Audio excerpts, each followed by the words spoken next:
बच्चू कडूंच्या अन्नत्याग आंदोलनाचा 5वा दिवस। शिर्डीत प्रहार कार्यकर्त्यांचं शोले स्टाईल आंदोलन। प्रहार पक्षाचा आणि भारताचा राष्ट्रध्वज घेऊन प्रहारचे कार्यकर्ते चढले शिर्डीत पाण्याच्या टाकीवर। बच्चू भाऊंच्या आंदोलनाची सरकारने लवकरात लवकर दखल घ्यावी, अन्यथा मंत्र्यांच्या गाडीसमोर उड्या मारत बलिदान आंदोलन करण्याचा प्रहारचा इशारा। प्रहार जनशक्ती पक्षाचे अध्यक्ष बच्चू कडू यांच्या सुरू असलेल्या अन्नत्याग आंदोलनाचा आज 5वा दिवस असून त्यांची प्रकृती दिवसेंदिवस खालावत चालली आहे। अद्याप सरकारकडून कोणतीही ठोस कारवाई किंवा सकारात्मक निर्णय झालेला नसल्याने शिर्डीत प्रहार संघटनेच्या कार्यकर्त्यांनी शोले स्टाईलने आंदोलन करत थेट पाण्याच्या टाकीवर चढून घोषणाबाजी केली। त्यांच्या हातात प्रहार पक्षाचे झेंडे आणि राष्ट्रध्वज होते। बच्चू कडूंना न्याय मिळालाच पाहिजे, सरकार झोपा काढू नका, अन्नत्याग आंदोलनाचा तातडीने तोडगा काढा अशा घोषणा देण्यात आल्या।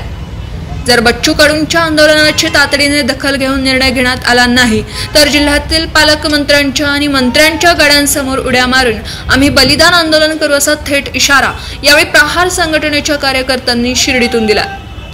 पोलिसांनी घटनास्थळी धाव घेत आंदोलकांना खाली उतरवण्याचा प्रयत्न केला, मात्र आंदोलनकर्ते आपल्या भूमिकेवर ठाम होते। मात्र त्यानंतर मध्यस्थी करत पोलिसांनी कार्यकर्त्यांना पाण्याच्या टाकीवरून खाली उतरवलं।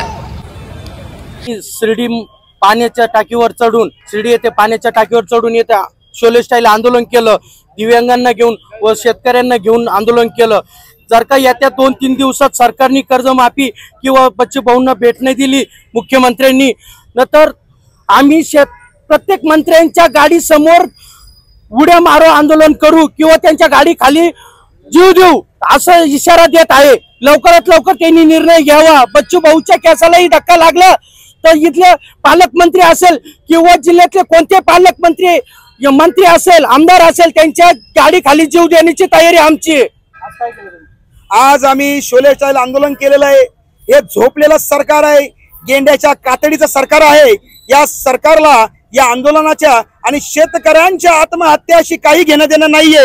हे सरकार झोपलेलं आहे आणि या सरकारला जाग येण्यासाठी आज आम्ही शिर्डी नगर पंचायतच्या पाण्याच्या टाकीवर चढून या ठिकाणी आंदोलन केलेलं आहे। हे आंदोलन आम्ही लोकशाहीच्या माध्यमातून आंदोलन केलेलं आहे आणि शांततेच्या मार्गात आंदोलन केलेलं आहे। मी सरकारला या ठिकाणी इशारा देतो, लवकरात लवकर आपण शब्द दिलेल्या ज्या मागण्या आहेत शेतकऱ्यांची कर्जमाफी संदर्भात लवकरात लवकर जर निर्णय घेतला नाही तर यापेक्षाही देखील मोठ्या स्वरूपामध्ये आणि अनेक तीव्र स्वरूपामध्ये महाराष्ट्रामध्ये कानाकोपऱ्यामध्ये मोठ्या प्रमाणात आंदोलन करण्यात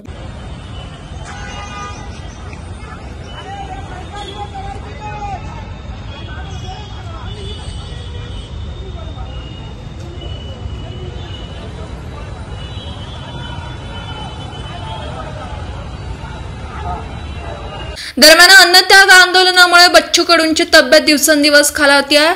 त्यांचा संघर्ष हा केवळ स्वतःसाठी नसून विदर्भ आणि मराठवाड्याच्या मागास भागातील शेतकरी, अपंग, बेरोजगार, तरुण आणि आरोग्य सुविधा या संदर्भातील मागण्या सरकारकडे मांडण्यासाठी आहे। राज्य सरकारकडून अद्याप कोणतीही ठोस भूमिका घेतलेली नाही। काही मंत्र्यांनी संवाद साधण्याचा प्रयत्न केला असला तरी बच्चू कडू यांनी लेखी आणि ठोस निर्णय होईपर्यंत आंदोलन मागे घेण्यास नकार देण्यात आल्याचं सांगण्यात येतं। मनीष दवंगे, SP 24 तास, शिर्डी।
साहेबांना बोलायची इच्छा त्यांची.